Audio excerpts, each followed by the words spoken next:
예수님께서는 그곳을 떠나 유대 지방으로 가셨습니다. 다시 많은 사람들이 예수님께로 몰려들었습니다. 다른 때와 마찬가지로 예수님께서 그들을 가르치셨습니다. 몇몇 바리새파 사람들이 예수님께 와서 예수님을 시험하려고 물었습니다. 사람들이 아내와 이혼하는 것이 옳습니까? 예수님께서 대답하셨습니다. 모세가 너희에게 어떻게 명령하였느냐? 그들이 말했습니다. 모세는 남자가 이혼 증서를 써준 다음에 여자를 보내라고 허락하였습니다. 예수님께서 말씀하셨습니다. 너희의 마음이 굳어 있어 모세가 이런 명령을 썼다. 그러나 하나님께서 세상을 만드실 때부터 남자와 여자를 만드셨다. 그러므로 남자가 자기 아버지와 어머니를 떠나 아내와 더불어 둘이 한 몸이 될 것이다. 따라서 더 이상 둘이 아니라 한 몸이다. 그러므로 하나님께서 하나로 만드신 것을 사람이 가리지 말라. 제자들이 집에서 예수님께 이혼에 대해 다시 물었습니다. 예수님께서 대답하셨습니다. 자기 아내를 버리고 다른 여자와 결혼하는 사람은 간음죄를 짓는 것이다. 자기의 남편을 버리고 다른 남자와 결혼하는 여자 또한 간음죄를 짓는 것이다. 사람들이 자기의 아이들을 데리고 예수님께 와서 어루만져 주기를 원하셨습니다. 그러나 제자들이 이들을 꾸짖었습니다. 예수님께서 이거를 보시고 노하시며 제자들에게 말씀하셨습니다. 어린이들이 내게로 오게 놔두어라. 그들을 막지 말라. 하나님의 나라는 이런 어린이와 같은 사람들 것이다. 내가 너희에게 진정으로 말한다. 어린이처럼 하나님 나라를 받아들이지 않는 사람은 결코 그곳에 들어가지 못할 것이다. 그리고 예수님께서 어린이들을 팔에 안으시고 손을 얹어 축복하셨습니다. 예수님께서 길을 떠나시려고 할 때 한 사람이 달려와서 예수님 앞에 무릎을 꿇었습니다. 그리고 여쭈었습니다. 선하신 선생님, 영원한 생명을 상속받으려면 무엇을 해야 합니까? 예수님께서 말씀하셨습니다. 왜 나를 선하다고 하느냐? 오직 하나님 외에 아무도 선하지 않다. 내가 계명을 안다. 살인하지 마라, 간음하지 마라, 도둑질하지 마라, 거짓 증거를 대지 마라, 속이지 마라, 내 부모를 공경하여라. 그 사람이 말했습니다. 선생님, 저는 어려서부터 이 모든 계명을 다 지켰습니다. 예수님께서 그 사람을 보시고 사랑스럽게 여기셨습니다. 그리고 말씀하셨습니다. 내게 부족한 것 하나가 있다. 가서 내가 가진 것을 모두 팔아 가난한 사람들에게 주어라. 그러면 하나님께서 보화가 있을 것이다. 그러면 하늘에서 보화가 있을 것이다. 그리고 와서 나를 따라라. 이 말씀을 듣고 그 사람은 매우 슬퍼하며 떠나갔습니다. 그것은 그 사람이 많은 재물을 가지고 있었기 때문입니다. 예수님께서 제자들을 보시며 말씀하셨습니다. 부유한 사람이 하나님 나라에 들어가는 것이 얼마나 어려운가. 제자들은 예수님의 말씀에 놀랐습니다. 예수님께서 다시 말씀하셨습니다. 얘들아, 하나님의 나라에 들어가는 것이 얼마나 어려운지 부자가 하나님의 나라에 들어가는 것보다 낙타가 바늘길을 지나는 것이 더 쉬울 것이다. 제자들은 더욱 놀라며 서로 말했습니다. 그러면 과연 누가 구원을 받을 수 있습니까? 예수님께서 제자들을 바라보시며 말씀하셨습니다. 사람은 할 수 없으나 하나님께서는 할 수 있다. 하나님께서는 모든 것이 가능하다. 베드로가 예수님께 말했습니다. 보십시오. 우리는 선생님을 따르려고 모든 것을 버렸습니다. 예수님께서 말씀하셨습니다. 내가 너희에게 진정으로 말한다. 나와 복음을 위해 자기 집과 형제, 자매, 어머니, 아버지, 자식 또는 밭을 버린 사람은 이 세상에서 핍박과 함께 집, 형제, 자매, 어머니, 자녀, 그리고 밭을 100배로 받을 것이다. 그리고 오는 세대에서는 영원한 생명을 얻을 것이다. 첫째가 꼴찌가 되고 꼴찌가 첫째가 되는 사람이 많을 것이다.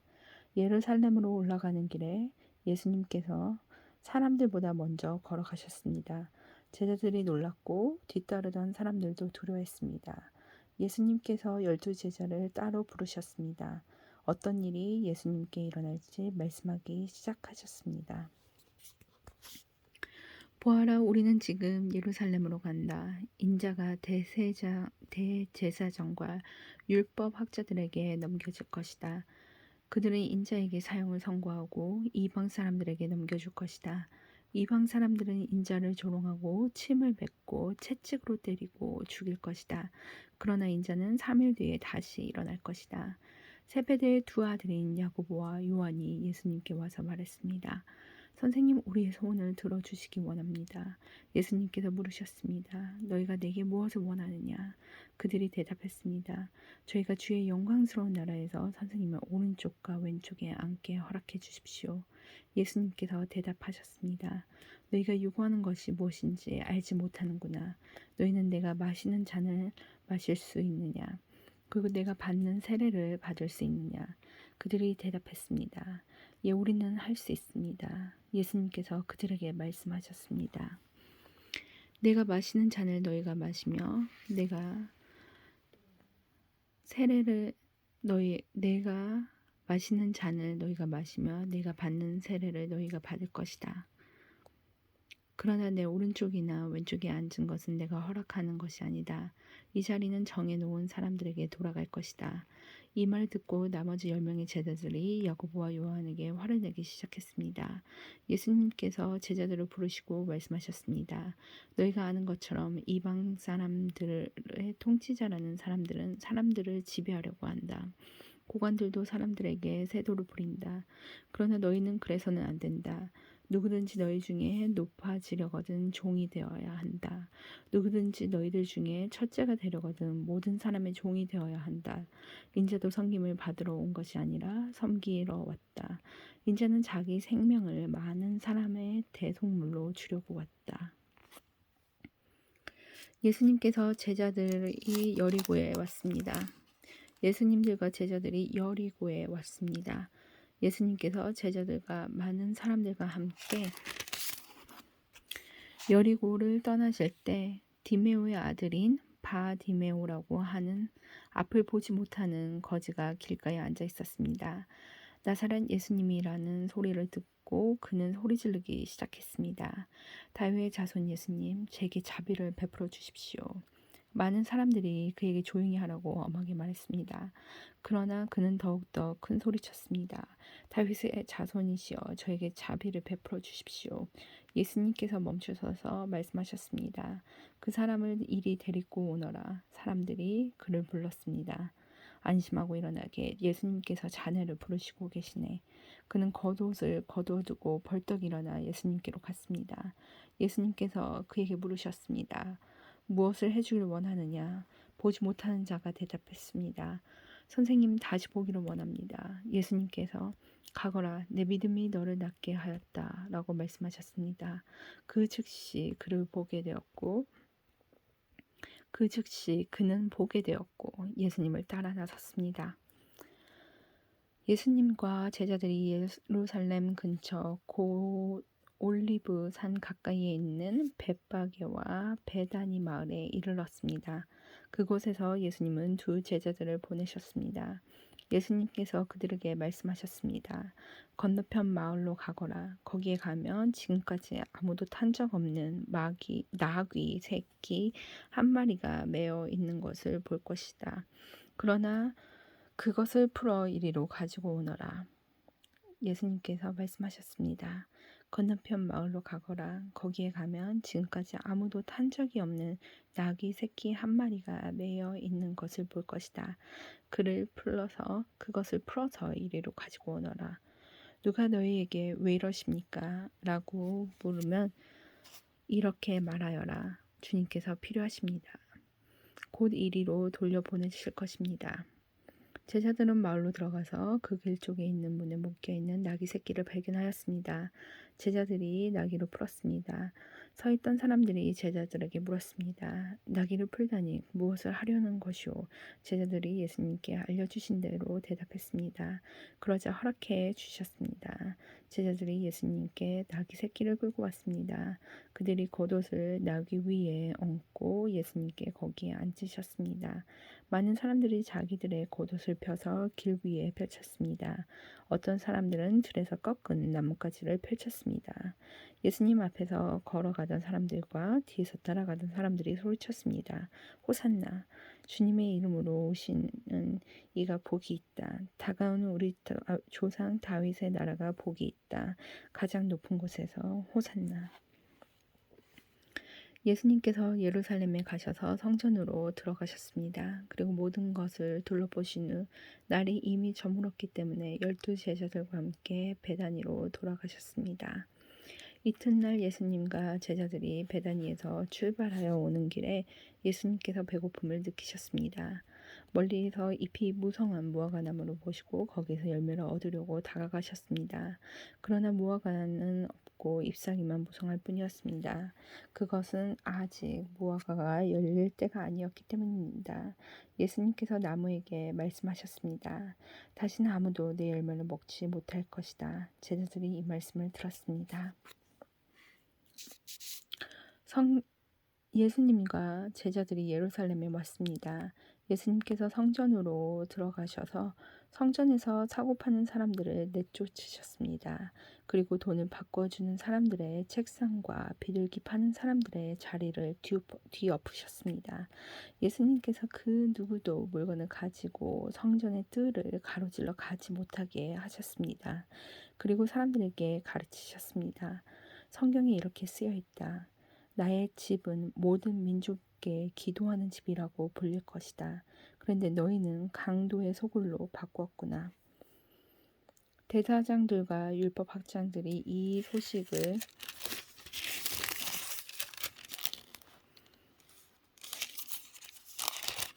들었습니다. 그들은 예수님을 죽일 방법을 찾기 시작했습니다. 그것은 사람들이 예수님의 가르침에 놀라워함으로 그들의 예수님을 두려워했기 때문입니다. 밤이 되자 예수님과 제자들은 성을 떠났습니다. 아침에 지나가다가 제자들이 무화과 나무가 뿌리부터 말라 있는 것을 보았습니다. 베드로가 생각이 나서 예수님께 말했습니다. 선생님 보세요. 저주하셨던 무화과 나무가 말라 죽었습니다. 예수님께서 대답하셨습니다. 하나님을 믿어라. 내가 너희에게 진정으로 말한다.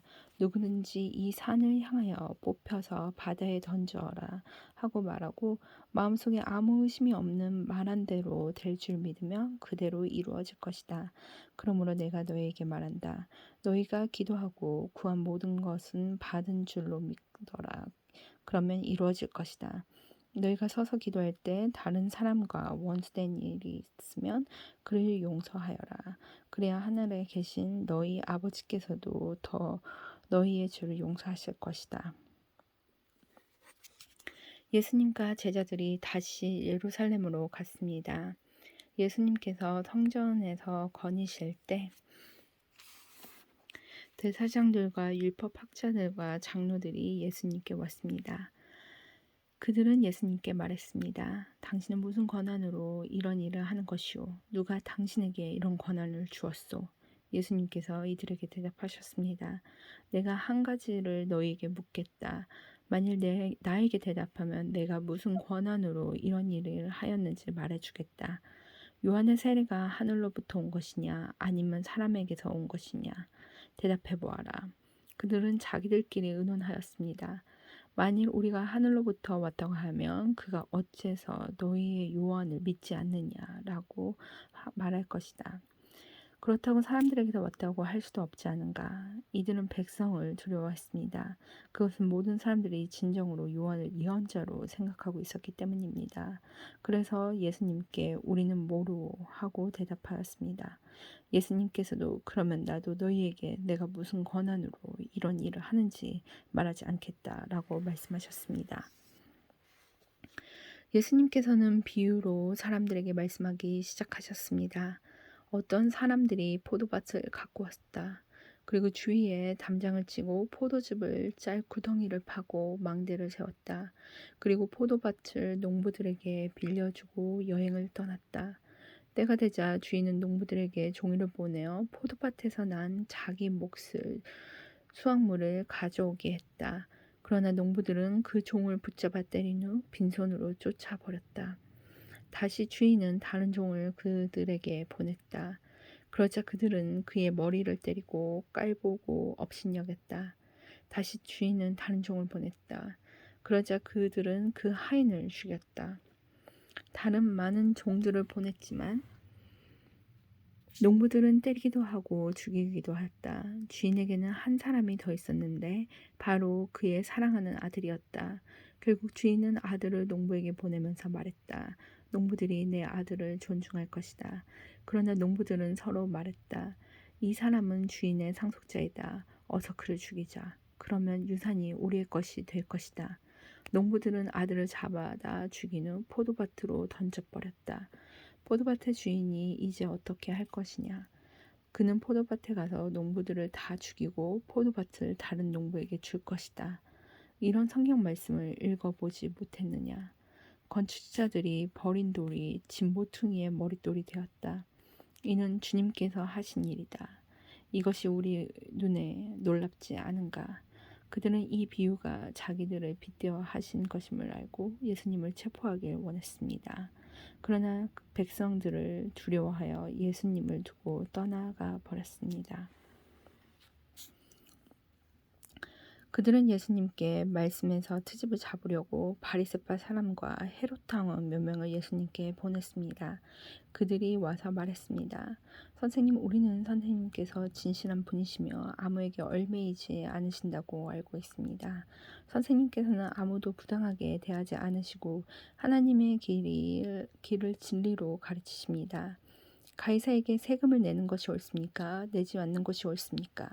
세금을 내야 합니까? 내지 말아야 합니까? 예수님께서 이 사람들의 속셈을 아시고 말씀하셨습니다. 어째서 나를 시험하느냐? 데나리온 한 개를 가져와서 나에게 보여라. 그들은 은전 한 개를 가져왔습니다. 예수님께 물으셨습니다. 이것은 누구의 얼굴이며 누구라고 쓰여 있느냐?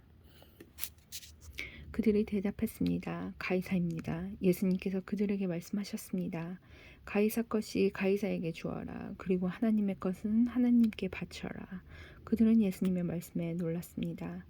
부활이 없다고 주장하는 사두개파 사람 몇 명이 예수님께 왔습니다. 그리고 예수님께 질문했습니다.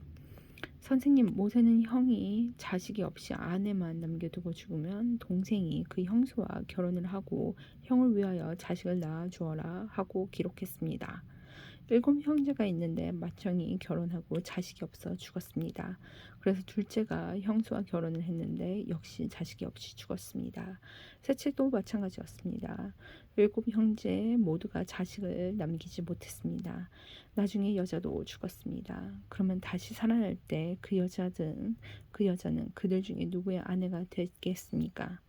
7 형제 모두가 그를 아내로 맞이했으니 말입니다. 예수님께서 대답하셨습니다. 너희가 성경도 모르고 하나님의 능력도 몰라서 잘못 생각하는 것이 아니냐. 사람들이 죽을 사람들 중에서 다시 살아날 때에는 장가도 가지 않고 시집도 가지 않는다. 그들은 마치 하늘에 있는 천사처럼 될 것이다. 죽은 사람이 다시 살아나는 것에 대해서는 모세의 책에 기록된 떨기나무 대목에서 하나님께서 모세에게 어떻게 말씀하셨는지 읽어보지 못했느냐. 하나님께서 모세에게 나는 아브라함의 하나님, 이삭의 하나님, 그리고 야곱의 하나님이다 라고 말씀하지 않으셨느냐. 하나님께서는 죽은 사람들의 하나님이 아니라 살아있는 사람의 하나님입니다. 너희가 크게 잘못 생각하고 있다. 율법 학자 가운데 한 사람이 다가와서 논쟁하는 것을 들었습니다. 예수님께서 사두개파 사람들에게 잘 대답하시는 것을 보고 그가 물었습니다. 모든 계명 중에 어떤 것이 가장 중요합니까? 예수님께서 대답하셨습니다. 가장 중요한 계명은 이것이다. 이스라엘아 들어라. 주 우리 하나님의 한 분이시다. 내 모든 마음과 모든 영혼과 모든 뜻과 모든 힘을 다하여 주 너의 하나님을 사랑하여라. 두 번째로 중요한 계명은 이것이다. 내 이웃을 내 몸과 같이 사랑하여라. 이 계명들보다 더 중요한 계명은 없다. 율법학자가 예수님께 말했습니다. 옳습니다, 선생님. 하나님께서는 한 분이시고 그 외에 다른 신은 없습니다. 모든 마음과 모든 지식과 모든 힘을 다하여 하나님을 사랑하고 이웃을 자기 자신처럼 사랑하는 것이 다른 모든 번제물이나 희생 제물보다 더 중요합니다. 예수님께서는 이 사람이 지혜롭게 대답하는 것을 보시고 말씀하셨습니다. 너는 하나님의 나라에 가깝구나. 그 뒤로는 아무도 감히 예수님께 더 이상 묻지 않았습니다. 예수님께서 성전에서 가르치고 계실 때 이렇게 물으셨습니다. 어째서 율법학자들은 그리스도가 다윗의 자손이라고 말하느냐? 다윗 자신은 성령으로 이렇게 말하였다. 여호와께서 내 주님에게 말씀하셨다. 내가 내 원수들을 내 발 아래 굴복시킬 때까지 내 오른쪽에 앉아 있어라. 다윗 자신도 그리스도를 주님이라고 불렀다. 그런데 어떻게 그리스도가 다윗의 자손이 되겠느냐? 많은 무리가 예수님의 말씀을 기쁘게 들었습니다. 예수님께서 가르치시면서 말씀하셨습니다. 율법학자들을 주의하여라. 이들은 긴 옷을 입고 걸어다니기를 좋아하고 장터에서 인사받기를 좋아한다. 이들은 회당에서 높은 자리를 좋아하고 잔치에서도 윗자리를 좋아한다. 이들은 과부의 집을 삼키며 사람들에게 보이기를 위해 길게 기도한다. 이런 사람들은 더 큰 심판을 받을 것이다. 예수님께서 헌금함 맞은편에 앉으셔서 사람들이 어떻게 헌금하는가를 보셨습니다. 여러 명의 부자들이 많은 돈을 헌금했습니다. 가난한 과부가 와서 렙돈 동전 2개, 즉 고드란트를 넣었습니다. 예수님께서 제자들을 부르신 후 말씀하셨습니다. 내가 너에게 진정으로 말한다. 이 가난한 과부가 헌금함에 돈을 넣은 다른 모든 사람들보다 더 많이 헌금하였다.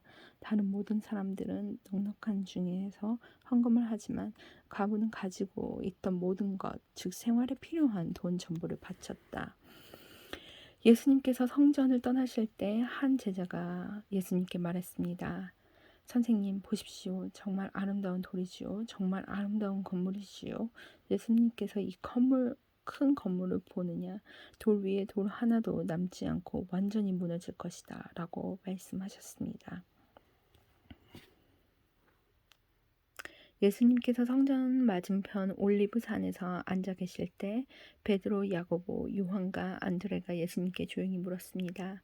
우리들에게 말씀해 주십시오. 언제 이런 일들이 일어나고 이런 일들이 이루어질 때 무슨 징조가 있겠습니까? 예수님께서 그들에게 말씀하기 시작하셨습니다. 아무도 너희를 속이지 못하게 조심하여라. 많은 사람들이 내 이름으로 와서 내가 바로 그리스도다라고 말할 것이다. 그리고 많은 사람들을 속일 것이다. 너희는 전쟁에 대해 소식과 소문을 들을 것이다. 그러나 두려워하지 마라. 이런 일들은 반드시 일어나야 한다. 그러나 끝은 아직 아니다. 민족이 다른 민족과 싸우려고 일어나고 나라가 나라와 싸우려고 일어날 것이다. 여러 곳에서 지진이 일어나고 기근도 있을 것이다. 이런 것들은 출산하는 진통의 시작에 불과하다. 너희는 주의하여라. 사람들이 너희를 법정에 넘길 것이고 너희는 회당에서 매를 맞을 것이다. 너희가 나 때문에 총독들과 임금 앞에 서게 되어 그들에게 증언할 것이다. 그러나 먼저 복음이 모든 민족에게 전해질 것이다. 사람들이 너희를 체포하여 재판에 넘길 때 무엇을 말할까 하고 걱정하지 마라. 그때 하나님께서 너희에게 주시는 것들을 말하여라. 말하는 것은 너희가 아니고 성령님이시다.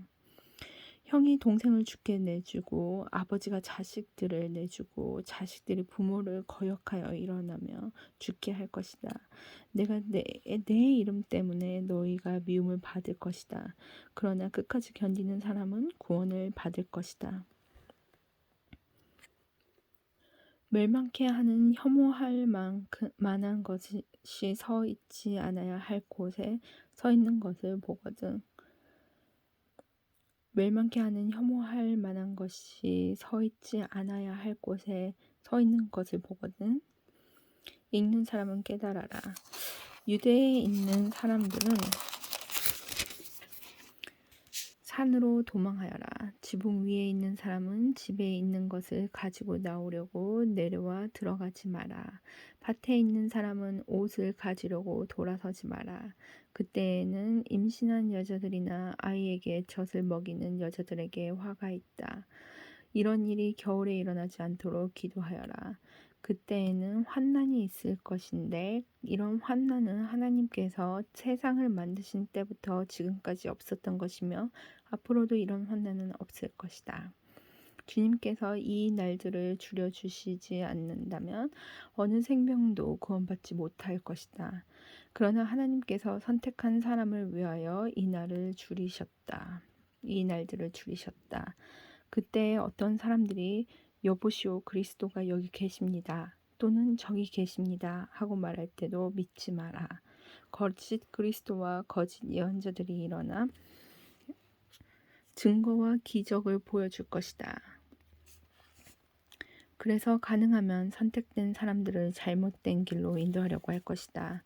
그러므로 조심하여라. 내가 모든 것을 미리 일러주었다. 그러나 그때의 환난이 지나가면 해가 어두워지고 달이 그 빛을 내지 않을 것이다. 별들이 하늘에서 떨어지고 하늘에 있는 권세들이 흔들릴 것이다. 사람들은 인자가 큰 능력과 영광으로 구름 가운데 오는 것을 볼 것이다. 그리고 인자가 천사들을 보내어 땅 끝에서 하늘 끝까지 사방에서 선택된 사람들을 모을 것이다. 무화과 나무로부터 교훈을 배워라. 가지가 부드러워지고 새잎을 내면 여름이 가까운 줄 안다. 이처럼 이런 일들이 일어나는 것을 보면 인자가 바로 문 앞에 가까이 온 줄 알아라. 내가 너희에게 진정으로 말한다. 이 세대가 지나가기 전에 이 모든 일들이 일어날 것이다. 하늘과 땅은 없어질 것이나 내 말은 없어지지 않을 것이다. 그 날과 그때는 아무도 모른다. 하늘에 있는 천사도 모르고 아들도 모르고 오직 아버지만이 아신다. 주의하여라. 항상 경계하여라. 그것은 이때가 언제인지 알지 못했기 때문이다. 마치 여행을 떠나는 어떤 사람들과 같다. 그는 집을 떠나면서 자기 종들에게 집을 돌보라고 맡겼다. 각각 임무를 주었는데 문지기에는 집을 잘 지키라고 명령했다. 그러므로 깨어 있어라. 집주인이 언제 돌아올지 저녁에 혹은 밤중에 혹은 새벽 달기 올 때 혹은 아침 무렵에 올지 모르기 때문이다. 그가 갑자기 돌아와서 너희가 자고 있는 것을 보지 않게 하여라. 내가 너희에게 말하는 것은 모두가 하는 말이다. 항상 깨어 있어라. 6월절과 무교절이 되기 이틀 전이었습니다. 대사장들과 율법학자들이 흉계를 꾸며 예수님을 아무도 모르게 잡아서 죽이려고 하였습니다. 이들이 말했습니다. 명절 동안에는 안 돼. 사람들이 소동을 일으킬 수 있어. 예수님께서 베다니 마을에 있는 문둥병에 걸리셨던 시몬의 집에서 음식을 드시고 계셨습니다. 한 여자가 매우 비싼 나드향 유 한 병을 가지고 왔습니다. 그리고 병을 열고 향유를 예수님의 머리에 부었습니다. 그러자 몇몇 사람들이 화를 내면서 서로 말했습니다. 어째서 향유를 낭비하는 거지? 이 향유는 300데나리온에 팔 수 있고 그 돈으로 가난한 사람들을 도울 수 있었을 텐데. 그리고 여자를 호되게 나무랐습니다. 예수님께서 말씀하셨습니다. 가만두어라. 어째서 여자를 괴롭히느냐? 그는 내게 좋은 일을 했다. 가난한 사람들은 항상 너희와 함께 있으므로 원하면 언제든지 좋은 일을 할 수 있다. 그러나 나는 항상 너희와 함께 있는 것이 아니다. 여자는 자기가 할 수 있는 일을 했다. 죽기 전에 내 장례를 위해 내 몸에 향유를 부어준 것이다. 내가 너희에게 진정으로 말한다. 복음이 온 세상에 전해질 때 이 여인이 한 일도 알려져서 사람들을 기억하게 될 것이다. 12 제자 가운데 한 사람인 가룟 유다가 예수님을 넘겨주려고 대사장들에게 갔습니다. 대사장들은 이 말을 듣고 기뻐했습니다. 그리고 유다에게 돈을 주기로 약속했습니다. 그래서 유다는 예수님을 넘겨줄 좋은 길을 엿보기 시작했습니다. 무교절의 첫 번째 날, 즉 유월절 양을 잡는 날에 제자들이 예수님께 여쭈었습니다. 유월절 음식을 어디에 가서 준비할까요? 예수님께서 제자들 가운데 2명을 보내시며 말씀했습니다. 성으로 들어가거라. 물병을 든 사람 만나면 그를 따라가거라.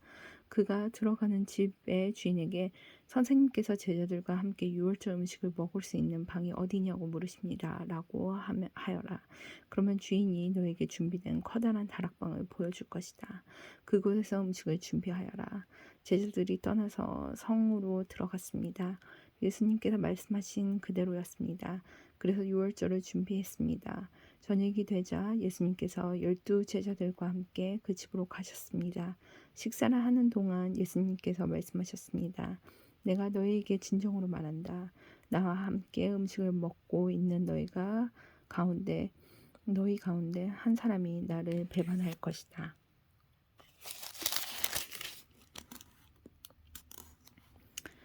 제자들은 근심하면서 한 사람씩 예수님께 말했습니다. 설마 제가 그 사람입니까? 예수님께서 대답하셨습니다. 12 제자 가운데 한 사람이며 나와 함께 그릇에 손을 넣는 사람이다. 인자는 성경에 기록된 대로 죽지만 인자를 넘겨주는 사람에게는 화가 있다. 그 사람은 차라리 태어나지 않았더라면 자신에게 더 좋았을 것이다.